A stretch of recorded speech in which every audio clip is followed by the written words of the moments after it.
بسم اللہ الرحمن الرحیم۔ میرے محترم سامعین، آج میری گفتگو کا عنوان ہے جس عورت سے اس کا شوہر راضی ہو وہ جنتی ہے۔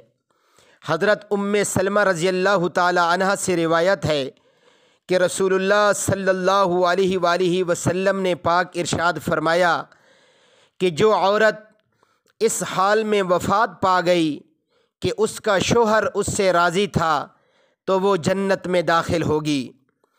کتنی ایسی خوش نصیب عورتیں ہیں جو ہر وقت اس فکر میں لگی رہتی ہیں کہ ہمارے کسی عمل سے ہمارا شوہر ناراض نہ ہو جائے۔ یقیناً ایسی صفات والی عورتیں جنتی ہیں، دنیا میں بھی ان کے اوپر اللہ کی رحمتیں برستی ہیں اور آخرت میں جنت ان کا نصیب ہوگا۔ وآخر دعوانا ان الحمد للہ رب العالمین۔